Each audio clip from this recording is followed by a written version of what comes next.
Man is a part of nature. His war against nature is inevitably war against himself. మనిషి ప్రకృతిలో ఒక భాగం. ప్రకృతితో మనిషి యుద్ధం మొదలెడితే తనపైన తన యుద్ధం చేసుకున్నట్టే, తన వినాశనాన్ని తను తీసుకొచ్చుకున్నట్టే. న్యాచురల్ ఫార్మింగ్ ఈ కాన్సెప్ట్ ఇప్పుడు ట్రెండింగ్లో ఉంది. రీసెంట్గా కేంద్ర ప్రభుత్వం నేషనల్ మిషన్ ఆన్ న్యాచురల్ ఫార్మింగ్ని ఆమోదించింది. ఈ మిషన్ 2 years మిషన్ అన్నమాట. ఈ మిషన్కి సంబంధించి 2481 crores 2481 కోట్ల అవుట్లే, దాదాపు 1 కోటి మంది ఫార్మర్స్ను రీచ్ అవ్వాలన్న ప్లానింగ్ అనమాట.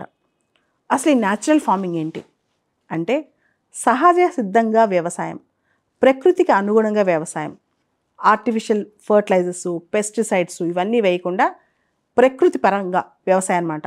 మనం గమనిస్తే జీవామృత్, బీజామృత్ అంటే ఏదైనా కౌడంగ్ కానీ యూరిన్ కానీ ఇలాంటివి వేసి, కౌ యూరిన్, కౌడంగ్ ఇలాంటివి వేయచ్చు, అది న్యాచురల్గా వచ్చాయి అన్నమాట. ఈవెన్ న్యాచురల్ ఫార్మింగ్కి ఆర్గానిక్ ఫార్మింగ్ కూడా కొంత తేడా ఉంది. న్యాచురల్ ఫార్మింగ్ అంటే ఆల్మోస్ట్ ఎవ్రీథింగ్ నేచర్ ప్రకారం వెళ్ళిపోద్ది అనమాట. నేచరే దాన్ని పండించే విధంగా అనమాట. దీనే న్యాచురల్ ఫార్మింగ్ అంటారు. మనం వినే ఉంటాం క్లైమేట్ రెసిలియంట్ అగ్రికల్చర్. వ్యవసాయ ఉత్పత్తులన్నీ కూడా ప్రకృతికి అనుగుణంగా ఉండాలి, ప్రకృతి ప్రకారం తయారవ్వాలన్నమాట. ఈ న్యాచురల్ ఫార్మింగ్కి సంబంధించి మినిస్ట్రీ ఆఫ్ అగ్రికల్చర్ వాళ్ళు కొన్ని టార్గెట్స్ పెట్టుకున్నారు. ఈ టార్గెట్స్ ప్రకారం వెళ్తారన్నమాట. ఈ national mission on natural farming అనేది సెంట్రల్లీ స్పాన్సర్డ్ స్కీమ్. అంటే దీనిలో 2480 కోట్లు, దాదాపు 1600 కోట్లు సెంట్రల్ గవర్నమెంట్ ఇస్తుంటే మిగతా 850-900 crores స్టేట్ గవర్నమెంట్స్ ఇవ్వాలన్నమాట, మ్యాచింగ్ గ్రాంట్. సో దీని టార్గెట్ ఏంటంటే న్యాచురల్ ఫార్మింగ్ వైపు ఫార్మర్స్ని మళ్లించడం, తద్వారా న్యాచురల్ ఫార్మింగ్ పెంపొందించడం. మనం గమనిస్తే గ్రీన్ రెవల్యూషన్, హరిత విప్లవం ఎప్పుడైతే ఇండియాలో చాలా ఫుడ్ షార్టేజ్ బయలుదేరిందో స్వతంత్రం వచ్చిన తర్వాత స్లోగా మనం గ్రీన్ రెవల్యూషన్ వైపు వెళ్ళామన్నమాట. ఈ గ్రీన్ రెవల్యూషన్లో ఆర్టిఫిషియల్ పెస్టిసైడ్స్, కెమికల్స్ వాడటం, ఫర్టిలైజర్స్ వాడటం ఇవన్నీ కూడా బాగా పెరిగిపోయాయి. మనకి అప్పుడు ఫుడ్ సెక్యూరిటీ కావాలి, ఫుడ్ ఇండిపెండెన్స్ కావాలి, అన్నీ వచ్చాయి. కానీ మనం ఏం చేస్తున్నాం, ఎక్కువగా ఈ ఫర్టిలైజర్స్, పెస్టిసైడ్స్ వాడటం వల్ల సాయిల్ ఫర్టిలిటీ దెబ్బతింటుంది. దాంతోపాటు మన ఎన్విరాన్మెంట్ కూడా కంటామినేట్ అవుతుంది. అండ్ అవి తిన్న మనం, చుట్టూ ఉన్న పశువులు అన్నీ కూడా, అంటే వన్ హెల్త్ అప్రోచ్లో అన్నీ పాడవుతాయి. ఎన్విరాన్మెంట్ నాశనం అవుతుంది, మనుషులు నాశనం అవుతారు, పశు సంపద నాశనం అవుతుంది. ఇవన్నీ పక్కన పెట్టి ఇప్పుడు మనం నేచురల్ ఫార్మింగ్ వైపు వెళ్తున్నాం అనమాట. దీనికి సంబంధించి కేంద్ర ప్రభుత్వం 10,000 బయో ఇన్పుట్ రిసోర్స్ సెంటర్స్ ఏర్పాటు చేయబోతుందన్నమాట.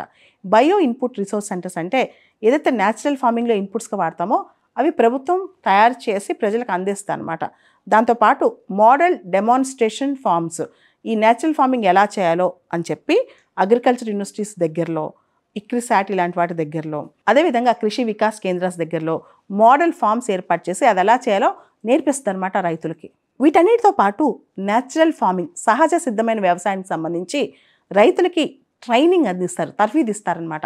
దాదాపు 18,70,000 మంది ఫార్మర్స్కి ఈ ట్రైనింగ్లో ఇంక్లూడ్ చేసి వచ్చే 2 సంవత్సరాల్లో ట్రైనింగ్ ఇస్తారు న్యాచురల్ ఫార్మింగ్ ఎలా చేయాలి అనే దాని మీద.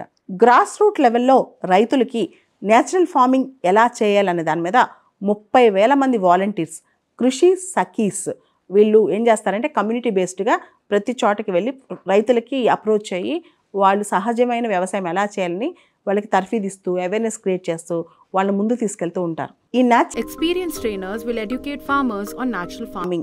సస్టైనబుల్ అగ్రికల్చర్, సుస్థిర వ్యవసాయం తీసుకురావచ్చు, బయోడైవర్సిటీని ప్రొటెక్ట్ చేయొచ్చు, క్లైమేట్ రెసిలియంట్ అగ్రికల్చర్ని తీసుకురావచ్చు. అంటే వాతావరణానికి అనుగుణంగా, మనకున్న స్థితిగతులకు అనుగుణంగా వాతావరణ మార్పును తట్టుకుని బతికే వ్యవసాయాన్ని మనం ముందు తీసుకెళ్ళొచ్చు. ఇప్పుడు మనం తినే ఆహారం మొత్తం కెమికల్ ఇండ్యూస్డ్ కదా, చాలా వరకు ఈ కెమికల్స్ వేసే పండిస్తున్నారు. ఈ న్యాచురల్ ఫార్మింగ్లో ట్రెడిషనల్ సనాతన పద్ధతుల్లో ఫార్మింగ్, వ్యవసాయం ఎలా చేస్తారో అవి మళ్ళా తీసుకొచ్చుకుని వాటిని పునరుజ్జీవం కలిగించడం, ఇవన్నీ కూడా ఈ న్యాచురల్ ఫార్మింగ్ ఒక మిషన్లో ప్రధానమైన లక్ష్యాలు అనమాట. ఇలాంటి న్యాచురల్ ఫార్మింగ్ పథకాలే ఆంధ్రాలో, హిమాచల్ ప్రదేశ్లో ఇంతకుముందే స్టార్ట్ అయ్యాయి. ఉదాహరణకి ఆంధ్రప్రదేశ్లో జీరో బడ్జెట్ న్యాచురల్ ఫార్మింగ్ అని చెప్పి 2016లోనే డిస్కస్ చేశారు. దాన్ని ప్రయోగాత్మకంగా తీసుకెళ్తున్నారు కూడా. అదేవిధంగా హిమాచల్ ప్రదేశ్లో కూడా ప్రాకృతిక్ ఖేతీ కుశాల్ యోజన అని చెప్పి స్కీమ్ లాంచ్ చేశారు న్యాచురల్ ఫార్మింగ్ కోసం. మీకు అందరికీ తెలుసు సిక్కిం కంప్లీట్గా ఆర్గానిక్ ఫార్మింగ్ స్టేట్ అని చెప్పి. ఆర్గానిక్ ఫార్మింగ్లో కొన్ని ఫర్టిలైజర్స్ కానీ ఇవన్నీ ఆర్గానిక్గా వచ్చినవి వాడతారనమాట, కెమికల్స్ వాడకుండా. న్యాచురల్ ఫార్మింగ్లో చాలా వరకు అసలు ఏవి వాడరు. వీలైనంత వరకు ప్రకృతి పరంగానే ఉంటుంది. ఏదైనా 1-2 వాడినా కంప్లీట్గా నేచర్ పరంగానే ఉంటుంది అనమాట. ఆర్గానిక్ ఫార్మింగ్లో ఆర్గానిక్ అప్రూవ్డ్ ఫర్టిలైజర్స్, పెస్టిసైడ్స్ అవి వాడతారు. న్యాచురల్ ఫార్మింగ్లో ఇలాంటి ఫర్టిలైజర్స్, పెస్టిసైడ్స్ కూడా వాడరు. కంప్లీట్గా సనాతన పద్ధతిలో కౌసు, గోట్స్ ఇవన్నీ వాడి ఆ పద్ధతిలో వెళ్తారనమాట న్యాచురల్ ఫార్మింగ్లో. ఇవన్నీ పక్కన పెడితే మనం ఒక సవాల్ను కూడా ఇక్కడ గ్రహించాలి. శ్రీలంకలో కొన్ని సంవత్సరాల క్రితం, ఒక 4-5 ఏళ్ల క్రితం ఆర్గానిక్ ఫార్మింగ్ షిఫ్ట్ అయిపోవాలని చెప్పి ఒక పెద్ద ప్లాన్ వేశారనమాట. ఎందుకంటే వాళ్ళు ఫర్టిలైజర్స్, పెస్టిసైడ్స్ కొనుక్కునే డబ్బులు లేవు వాళ్ళ దగ్గర, ఫారెక్స్ రిజర్వ్స్ లేవు. సడన్గా గవర్నమెంట్ ఏం చేసినట్టు తెలివిగా మనందరం ఆర్గానిక్ ఫార్మింగ్కి వెళ్ళిపోవాలని చెప్పింది. కానీ ఆర్గానిక్ ఫార్మింగ్ కానీ న్యాచురల్ ఫార్మింగ్ కానీ సడన్గా షిఫ్ట్ అయిపోతే ఈల్డ్స్ ఫస్ట్లో రావు అనమాట. చాలా కష్టం అది. దాంతో ఒకటేసారి మన ఫుడ్ సెక్యూరిటీ దెబ్బతినొచ్చు. అందుకనే ప్రభుత్వం తెలివిగా కేవలం 1 కోటి మంది ఫార్మర్స్ని మాత్రమే దీనిలోకి షిఫ్ట్ చేయాలి, కొంత పైలట్ ప్రాజెక్ట్గా చేయాలని ఆలోచిస్తుంది అనమాట. అంటే ఒకటేసారి మనం ఆర్గానిక్ ఫార్మింగ్ కానీ న్యాచురల్ ఫార్మింగ్ కానీ దేశం మొత్తం ఎక్స్పెరిమెంట్ చేస్తే అది డిజాస్టర్ అయ్యే అవకాశం ఉంది.